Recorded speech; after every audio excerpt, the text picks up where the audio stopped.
ପିଲାମାନେ, ରଘୁ ବୋଲି ଗୋଟିଏ ପୁଅ ଥିଲା। ସିଏ ସବୁବେଳେ ଜଙ୍ଗଲକୁ ଛେଳି ଚରେଇ ଯାଏ। ଛେଳି ସବୁବେଳେ ଚରାଏ ଏବଂ ମଜାମସ୍ତି ମଧ୍ୟ କରେ। ଦିନେ ସେ ମିଛରେ କହିଲା, ମୋ ଛେଳିକି ବିଲୁଆ ଖାଇଗଲା, ଦୌଡ଼ି ଆସ। अरे अरे किए कौड़ी अच्छा दौड़ी आसा मो छेड़ी की बिलुआ खाईगला। अरे किए कौची अच्छा दौड़ी अच्छा। ଆରେ ଭାଇ, ଏ ରଘୁଆ କଥାକୁ ବିଶ୍ୱାସ କରନି। ଇଏ ମିଛରେ ଏମିତି ବାହାନା କରୁଛି। ଦେଖିଲା ଦେଖିଲା ମୁଁ କେମିତି ମିଛରେ ମଜା କଥା କହେ।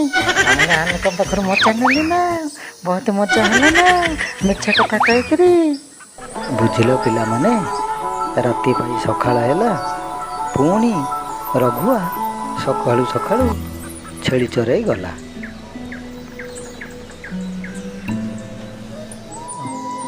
ବୁଝିଲ ପିଲାମାନେ, ଏଥର ମିଛ ନୁହେଁ, ସତକୁ ସତ ରଘୁଆର ଛେଳିକୁ ମହାବଳ ବାଘ ମାରି ବସିଲା। ରଘୁଆ ଡରିଯାଇ ଚିତ୍କାର କରି ଗାଁ ବାଲାକୁ ଡାକିବାରେ ଲାଗିଲା। अरे अरे गाँव लोक मैंने किए कौड़ी अछ दौड़ी आस मिछ कहूनी सत कहूँ मु छेड़े कि मुआबड़े बाघ नहीं गला दौड़ी आस गाँ वाला मैंने किए कौड़ी चला मामिला। ପିଲାମାନେ, ରଘୁଆ ସବୁବେଳେ ମିଛ କଥା କହେ ବୋଲି ଏଥର ସତ କଥା କହିଲେ ମଧ୍ୟ ଗାଁ ଲୋକମାନେ ତାର ସତକୁ ମିଛ ଭାବିଲେ। କାହିଁକିନା ସେ ସବୁବେଳେ ମିଛ କଥା କହେ। କିନ୍ତୁ ରଘୁଆ ଜାଣିନଥିଲା, ଦିନେ ମିଛ ତାର ଛେଳିମାନଙ୍କର ଜୀବନ ନେଇଯିବ।